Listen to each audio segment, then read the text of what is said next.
Now, local news about local people. This is Newslink Indiana. Hello, thanks for joining us on newslinkindiana.com for Wednesday, January 25th, 2006. I'm Abby Walton. A Muncie man charged with killing a convenience store clerk 2 years ago now knows his fate. Ronald Hatfield was charged with murdering 59-year-old Carolyn Goodwin in December of 2004 at the Rickers gas station on Memorial Drive. Today, Goodwin's family waited to find out what the sentence the judge would impose. In less than an hour, they had their answer. Today is life without possibility of parole. That's already been pled that way. So the question is whether it gets additional time.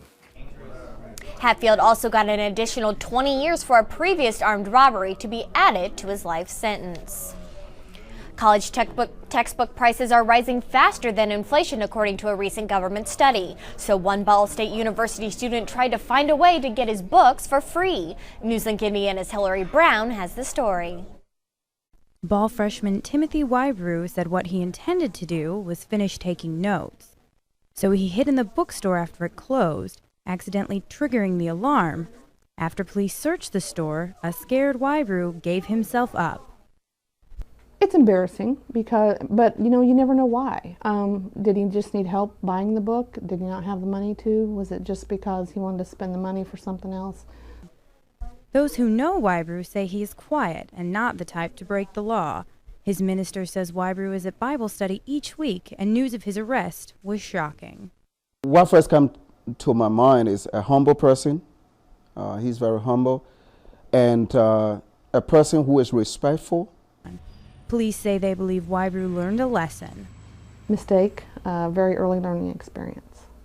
And Officer Rhonda Clark suggests the next time Wybrew needs a book for class, he should try the library. In Muncie, Hillary Brown, Newslink, Indiana. Wybrew is charged with trespassing and was released on bail. A Grant County man led police on a two-county chase this morning. It started when Officer Davis Day attempted to pull over a vehicle speeding through a school zone, but the car took off, leaving police on a chase through northeast Grant County and Huntington County at speeds up to 100 miles per hour. Police called off the chase a short time later because of slick roads. Huntington officials later found the abandoned vehicle, and the man is now in custody. A new grant will help the Anderson Police Department and a battered women's shelter to help area women. Newslink Indiana's Melissa Delahanty tells us how. A veteran police investigator and victims advocate will now help Anderson-based Alternatives Incorporated. It's part of a $321,449 grant. We have, as I said, outreach advocates who will go out and meet with individuals, but this is different how they're working with law enforcement from an investigative standpoint. After the victim is dropped off by police, they go to the intake room where advocate Lisa Connors interviews them. They're scared when you first talk to them, and a lot of times, especially if they're talking to a police officer for the first time, you've got the situation, it's an intense situation anyway. Victims are housed in Alternatives Incorporated suite, while Hobart Chandler files additional charges against repeat offenders if needed. He sees the grant as a way to better the community. Well, I thought it would be a pretty wonderful thing. It's a whole new thing to everybody, and we're not sure how it's going to play out yet. Chandler and Connors will continue to work as a bridge to connect the police and shelter to better control the domestic violence in the area. In Anderson, Melissa Delahanty, Newslink, Indiana. The agency hopes to get another grant to help pay for a part-time prosecutor. Wilson Middle School has changed the way it disciplines students after one parent's complaint. Newslink Indiana's Beth Campus tells us what happened. When students used to forget school supplies at Wilson Middle School, they were made to carry them around the next day in a milk crate. But that came to a stop when Karen Smith says her son was injured after such an incident last week. He said that his arms were sore, that his legs were sore. I had him roll his pants up, and he just had bruises everywhere. Smith filed a police report and was told by dispatch that any form of bruising to a child at school or at home is child abuse. Smith complained to the superintendent, who put a stop to the practice the next day. I'm happy with that, not only for my son's sake, but also for other kids. Wilson Middle School Principal Dylan Phelps says the crate procedure has been used for 4 years, and was designed to help students become better organized and responsible. She says in that time there have only been 2 complaints. You know, if you're a doctor, you don't come with your tools, that's going to be a problem. And so we're just really trying to get our students prepared for the real world.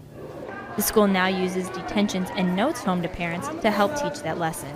In Muncie, Beth Campus, Newslink, Indiana. Wilson Middle School requires parents to sign papers informing them of disciplinary actions taken at the school.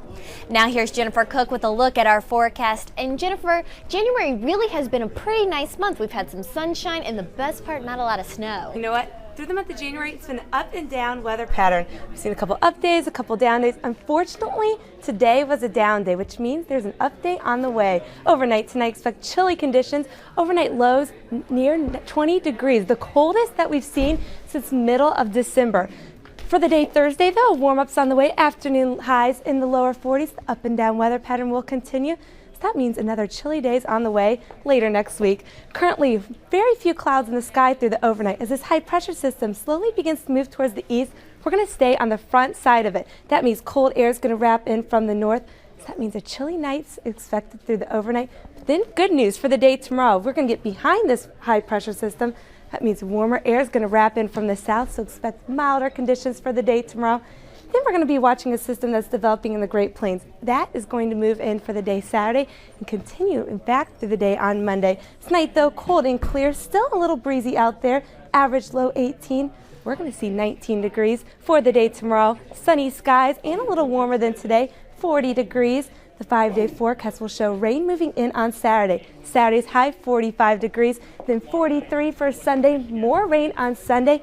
Then we're going to see temperatures fall. A down day on Monday. Monday, we're going to see the rain change to flurries. So flurries for the day on Monday. So it definitely looks like people need to enjoy tomorrow and Friday because the rest of the weekend's going to be kind of wet. Yes. All right. Thank you very much, Jennifer.